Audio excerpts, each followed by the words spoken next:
আসসালামু আলাইকুম গাইস, আশা করি সকালে ভালো আছেন। তো আমরা কিন্তু খুব বেশি একটা ভালো নাই, কারণ আপনারা তো জানেনই আমরা অ্যাক্সিডেন্ট করছি। আর অ্যাক্সিডেন্ট করার পর থেকে কিন্তু আমাদের শরীরটা অনেকটা খারাপ হয়ে গেছে।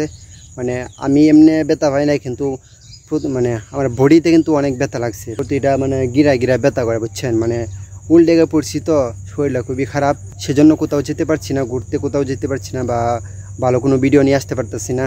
কারণ তারা তো পা ভাঙা একদম, মানে প্লাস্টার করা। আর আমারও শরীরটা খুব বেশি একটা ভালো না, সেজন্য বেশি একটা ভালো ভিডিও নিয়ে আসতে পারতেছি না, আর ভালো ভিডিও করতেও পারতেছি না অসুস্থতার কারণে। তবে এমনি ব্যক্তিগতভাবে আলহামদুলিল্লাহ আমি সবসময় ভালো আছি বা ভালো থাকি আল্লাহর রহমতে। আল্লাহ যেরকম রাখছে আলহামদুলিল্লাহ, সেটা সবসময় বলি আলহামদুলিল্লাহ অনেক ভালো আছি। তো একটু সমস্যা আসতেই পারে, এটা স্বাভাবিক। মানুষের জীবনে সমস্যা আসতেই পারে, অনেক বাধা আসবে বা অনেক সমস্যা হবে, অনেক ঝামেলা হবে, অনেক অ্যাক্সিডেন্ট হবে, এটা স্বাভাবিক। মানে কার কোন সময় কী হয় সেটা কেউ জানে না। তো কিছু করার নেই, মুসিবত যা আছে সব সময় দোয়া করি সবার জন্য, সবাই যেন ভালো থাকে, সুস্থ থাকে। আর সবাই আমাদের জন্য দোয়া করবেন, আমরা যেন তাড়াতাড়ি সুস্থ হয়ে পড়ি, আমাদের জন্য সবাই দোয়া করবেন। তো বাই।